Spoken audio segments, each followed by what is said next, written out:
Hey guys, what's up? My name is Mayla Shea, and I am not feeling that great, but I've been feeling like I wanted to upload some storytime videos to YouTube for a while now, and I've just been giving myself excuses like why I can't, like I don't have a good camera, I've got a sty in my eyelid, like I don't look at the camera straight on, I've got two lazy eyes, Anyway, so I'm Mayla, and I'm 33 and I have cerebral palsy and an eye condition called intermittent exotropia.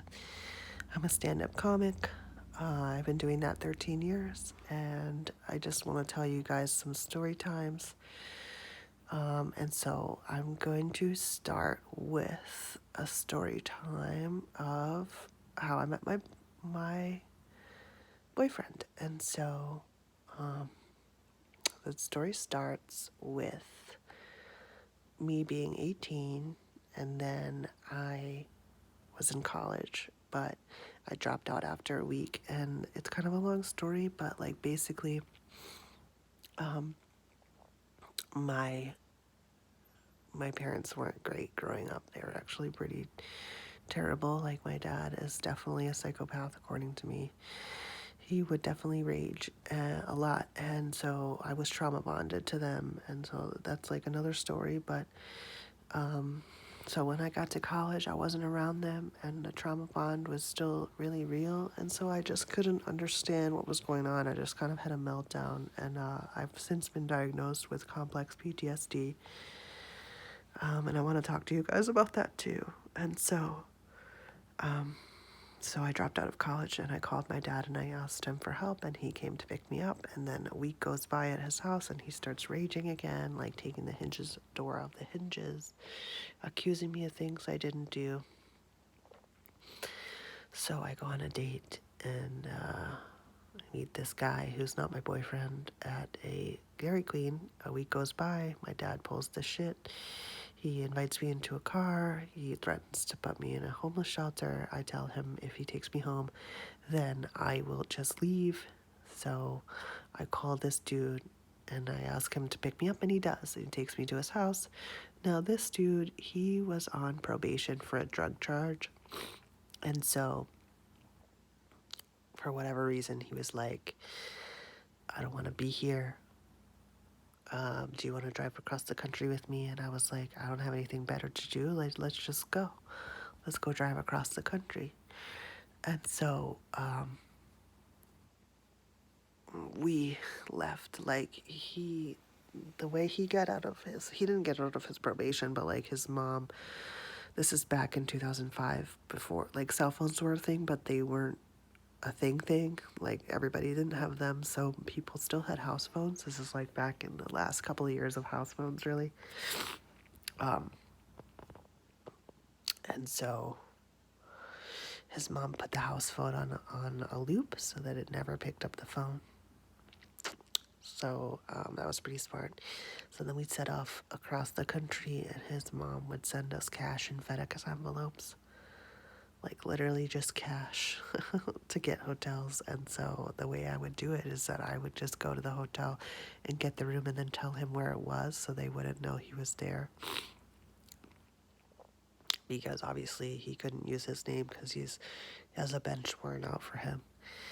Then we make it to Montana, and we stay with his friends for a little bit. Gotta get a job at a resort called the Rainbow Ranch in Big Sky. I wasn't there for very long. He got a job as a chef. And then we were there for maybe 3 weeks, and then we left on to leave for Portland. And then I'll always remember we landed in an apartment on North Killingsworth Street on the north side, and it was $435 a month. It was a studio, and our apartment number was 314, and that was the day we landed there, so that's why I always remember that, March 14th, 2005. And so then we got jobs. I got a job at a call center. He got a job as a chef, and then, we would just hang out and do shit, and then, we got pulled over, and they pulled a bench warrant on his name, And so he got arrested and he spent 12 days in the county jail, in Multnomah County Jail.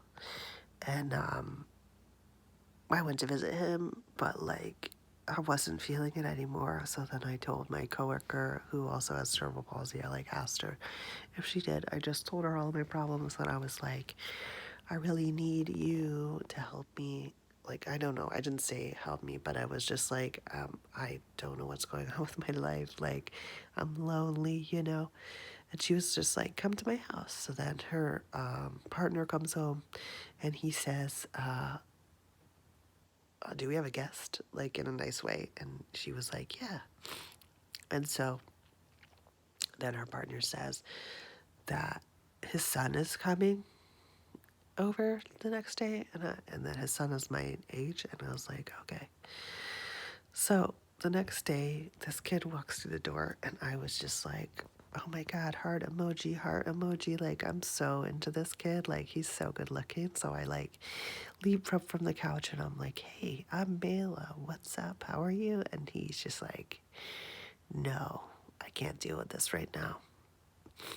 And so I just wait 5 minutes, and then I go into his room, and then I just start talking to him to the side of his face because he was playing a PC game, and he was really encouraging, and he told me I went through a lot of shit, and I tried to get him to open up to me, but he was like, no, you don't want to know. Like, he'd been through a lot of stuff too, and he just wasn't in a place or wanting to talk. And so after that, I think I stayed at their house for like 4 days, and I went on. At that point, I had lost my job, so I went around to put in applications places. But then Chris got out. But then the dude I was with got out of jail, and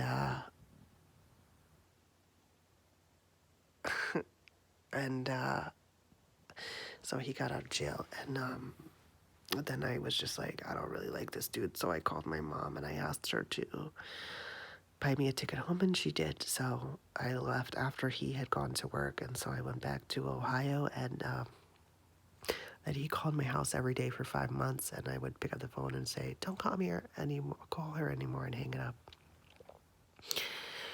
And then, yeah, like Facebook happened a couple of years later, and they found me from the people in Portland found me, and then we just kept in touch literally. And then like me and this kid, kept in touch, and it was always just platonic. Like, I thought he looked at me like a sister. You know, I was really good friends with his mom. So that's his mom, actually, but his mom has transitioned. His mom is a man. So, but it's his mom. So that's kind of confusing a little bit. So anyway, I'm really good friends with his mom and his mom's new partner, and I still have my friend who's his former stepmom. So,